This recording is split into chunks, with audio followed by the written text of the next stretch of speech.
Hi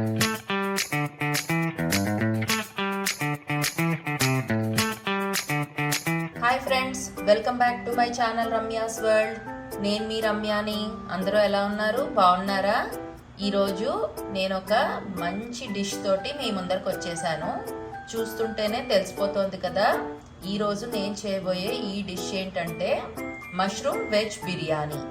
దీనికి కావాల్సిన పదార్థాలు, తయారీ విధానం లేట్ చేయకుండా తెలుసుకుందాం. పదండి మరి.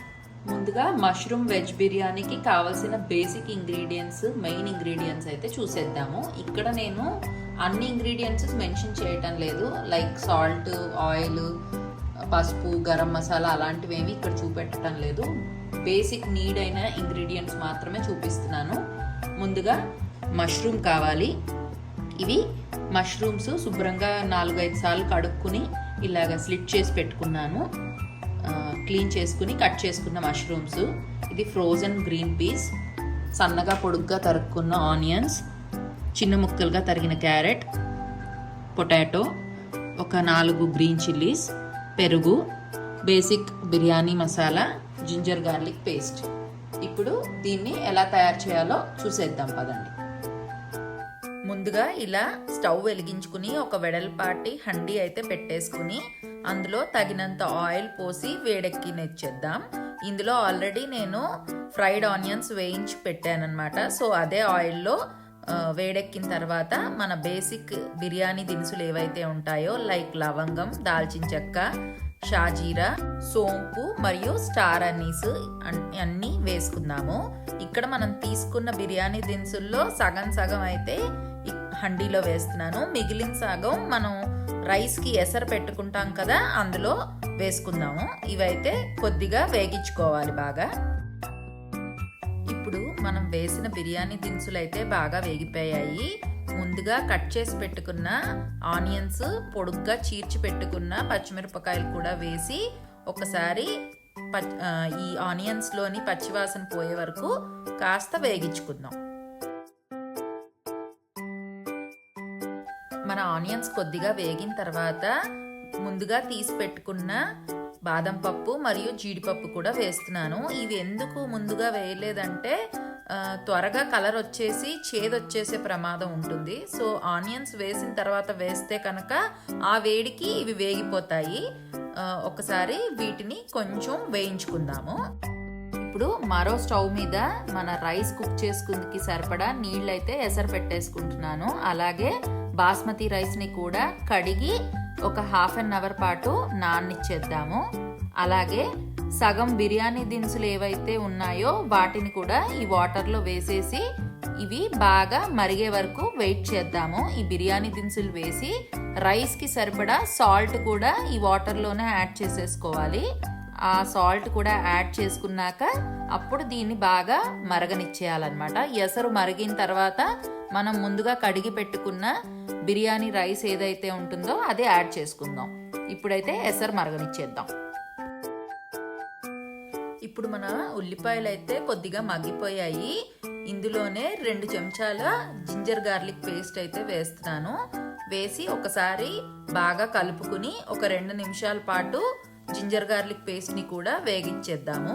దీంట్లోని పచ్చివాసన పోయే వరకు వేయించుకుంటే సరిపోతుంది. మనం వేసిన జింజర్ గార్లిక్ పేస్ట్ అయితే బాగా వేగిపోయింది. మనం ముందుగా కట్ చేసి పెట్టుకున్న క్యారెట్ మరియు పొటాటో ముక్కలు ఏవైతే ఉన్నాయో అవి కూడా వేసేస్తున్నాను. ఇక్కడ కావాలంటే ఈ వెజిటబుల్స్ ని స్కిప్ చేసి అచ్చంగా మష్రూమ్స్ తో కూడా చేసుకోవచ్చు.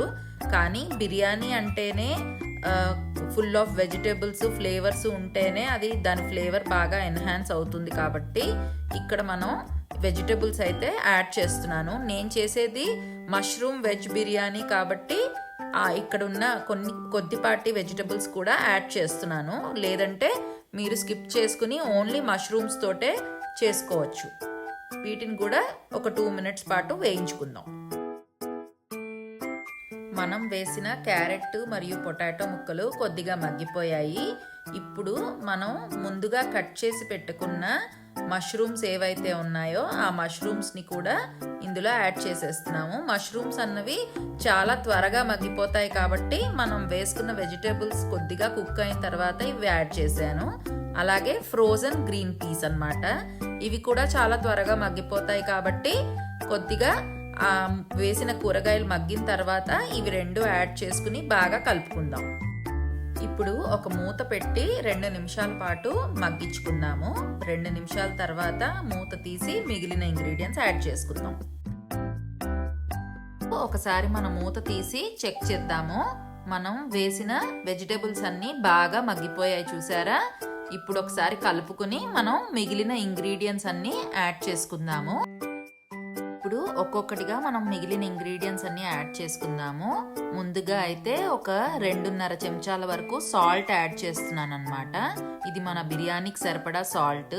తర్వాత 1 చెంచాడు ఎర్రకారం, 1/2 చెంచాడు పసుపు, అలాగే 2 చెంచాల గరం మసాలా కూడా యాడ్ చేస్తున్నాను. గరం మసాలా కూడా వేసిన తర్వాత ఒక 1/2 ప్యాకెట్ అంటే రఫ్గా ఒక 3 స్పూన్స్ ఆఫ్ బిర్యానీ మసాలా కూడా యాడ్ చేస్తున్నాను అనమాట.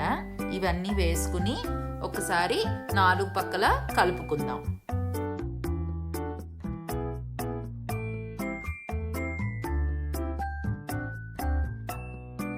మనం వేసుకున్న మసాలాలన్నీ బాగా కలిసిపోయాయి చూసారా. 4 పక్కల కలుపుకున్నాక మనం ఇక్కడ పెరుగునైతే యాడ్ చేసుకుంటున్నాము. ఇది 1 కప్పుడు గడ్డ పెరుగు. ఇక్కడ పెరుగు కమ్మగా ఉంటేనే బాగుంటుంది, మరి పుల్లటి పెరుగు అయితే అంత రుచిగా ఉండదన్నమాట. సో పెరుగు వేసిన వెంటనే 4 పక్కల కలిసేటట్టు కలిపేసుకుందాము. లేదంటే ఆ వేడికి పెరుగు విరిగిపోయినట్టు అయిపోయి తరకలు కింద వచ్చేస్తుంది. మన బిర్యానీ టెక్స్చర్ అంత బాగుండదు. సో పెరుగు వేసిన వెంటనే బాగా కలగలుపుకుందాం.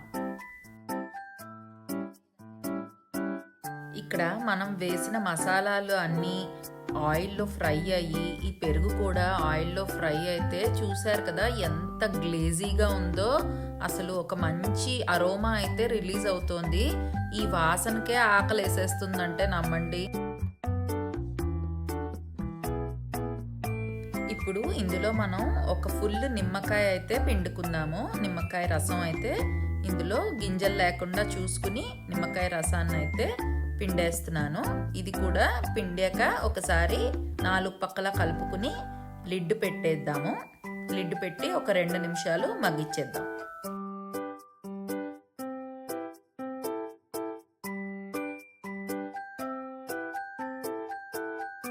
ఇప్పుడు మన ఎసరు అయితే బాగా నీళ్లు మరిగిపోతున్నాయి అన్నమాట. మనం ముందుగా కడిగి అరగంట పాటు నానపెట్టుకున్న బాస్మతి రైస్ ఏదైతే ఉందో అది ఎసట్లో వేసేస్తున్నాను అనమాట. ఇక్కడ మన బాస్మతి రైస్ని నేను 1/2 అవర్ పాటు కడిగి నానపెట్టాను. దీన్ని ఇందులో వేసుకుని మనం 70% కుక్ అయ్యేంత వరకు కుక్ చేసుకుందాము. ఇప్పుడు మూత తీసి చెక్ చేద్దాము. మనం వెజ్జీస్ అన్నీ కూడా దాదాపుగా 70% వరకు కుక్ అయిపోయాయి. దీన్ని ఇప్పుడు స్టవ్ ఆఫ్ చేసి ఇలాగే లిడ్ పెట్టేసి ఒక 2 మినిట్స్ పక్కన ఉంచేద్దాము. ఈ లోపల మన రైస్ కనుక ఉడికిపోతే దీని మీద లేయర్స్గా వేసేసుకోవడమే. మన రైస్ అయితే 70% వరకు కుక్ అయిపోయింది. అంటే మనం ఇలాగా చెక్ చేసుకుంటే కొద్దిగా పలుకు ఉండాలి. ఇది మనం ముందుగా కుక్ చేసి పెట్టుకున్న కర్రీ ఏదైతే ఉందో ఆ మసాలా మీదకి ఈ రైస్ లేయర్స్గా వేసేసుకుందాం. ఇలాంటి ఒక జాలీ గెరిట ఏదైనా తీసుకుని ఆ రైస్ని మనం ముందుగా కుక్ చేసుకున్న బిర్యానీ వెజిటేబుల్స్ మసాలా ఏదైతే ఉందో దాని మీద ఇలాగా నీళ్లు ఓడ్చేసి లేయర్స్ కింద వేసేసుకోవడమే.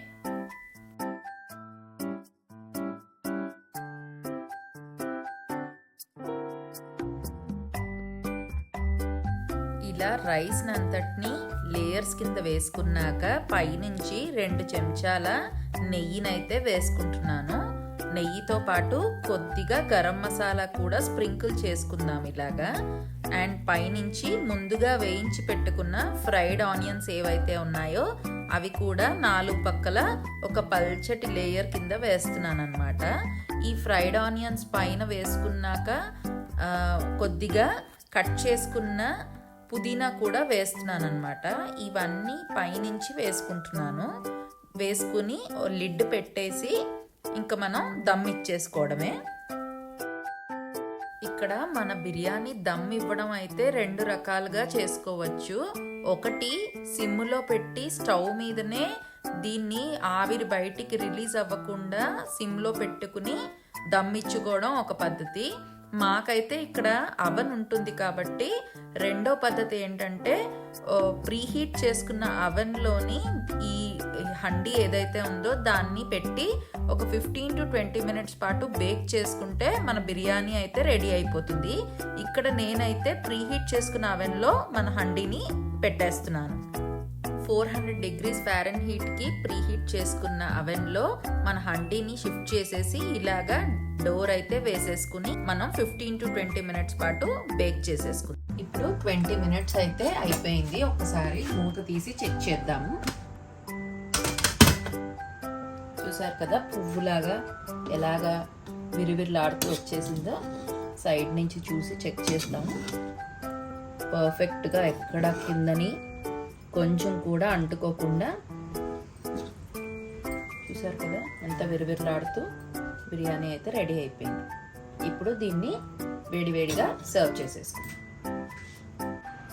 ఇలాగా ఒక ప్లేట్లోకి తీసుకుని వేడివేడిగా ఆనియన్ రైతాతో సర్వ్ చేసుకుంటే సూపర్ టేస్టీగా ఉండే మష్రూమ్ వెజ్ బిర్యానీ అయితే రెడీ అయిపోయింది.